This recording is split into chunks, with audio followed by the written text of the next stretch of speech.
आज 2 अक्टूबर है। देश के महान सपूत लाल बहादुर शास्त्री जी का जन्म दिवस है। लाल बहादुर शास्त्री जी का जन्म जो है वो 2 अक्टूबर सन 1904 को हुआ था। इनके पिता का नाम शारदा प्रसाद श्रीवास्तव था, जो राजस्व विभाग में एक क्लर्क थे। शास्त्री जी का जीवन जो है बड़ा कष्टमय बीता, क्योंकि इनके पिता जो हैं वो जब ये 1.5 साल के थे तभी चल बसे। इन्होंने जो है शिक्षा दीक्षा बड़े जो है संघर्षपूर्ण तरीके से पूर्ण की और काशी विश्वविद्यालय से शास्त्री की डिग्री हासिल की, जिसको शास्त्री की डिग्री को ये हमेशा जो है अपने नाम के साथ जीवन भर लगाते हुए आगे चल के जो है भारतीय स्वतंत्रता संग्राम आंदोलन में ये कूद पड़े और कई बार जेल गए। जब भारत स्वतंत्र हुआ तो पंडित जवाहरलाल नेहरू ने इनको रेल मंत्री बनाया। उस समय जो है एक रेल दुर्घटना हुई जिसमें सैकड़ों लोग मारे गए। इन्होंने दुखी होकर नैतिकता के आधार पर जिम्मेदारी ली और इस्तीफा दे दिया। उसके बाद जो है नेहरू जी ने इनको जो है गृह मंत्री बनाया। पंडित जी की मृत्यु के बाद शास्त्री जी को देश का द्वितीय प्रधानमंत्री बनाया गया। उस समय देश जो है खाद्यान्न संकट से जूझ रहा था।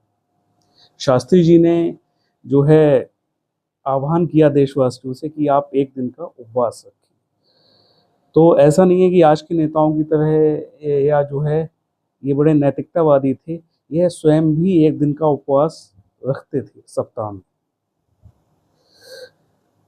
1965 में पाकिस्तान ने शास्त्री जी को कमज़ोर प्रधानमंत्री समझा और उसने कश्मीर हड़पने के लिए ऑपरेशन गिब्राल्टर शुरू किया।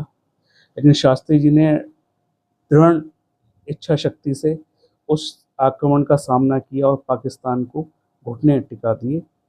और ये बड़ी गर्व की बात है कि सेनाएं जो हैं वो सीमा पार करके, अंतर्राष्ट्रीय सीमा पार करके लाहौर के मुहाने तक पहुंच गई थी।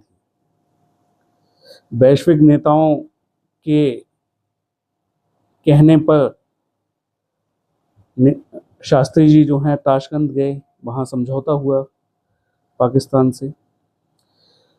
रहस्यमय तरीके से शास्त्री जी की मौत हो गई। कुछ कहते हैं कि CIA ने मरवा दिया, कुछ कहते हैं KGB ने मरवा दिया, लेकिन आज तक जो है सच सामने नहीं आ पाया है। उनकी पत्नी का भी कहना है कि शास्त्री जी का जब शव आया था तो बिल्कुल नीला पड़ा हुआ था। हम शास्त्री जी से अपने जीवन में कई तरीके की शिक्षाएं ले सकते हैं। सादगीपूर्ण जीवन, नैतिकतावादी होना और कठिन परिश्रम, ये सभी जो है हम उनसे शिक्षाएं अपने जीवन में ले सकते हैं। इसी के साथ शास्त्री जी को नमन करते हुए मैं अपनी वाणी को विराम देता हूँ। धन्यवाद।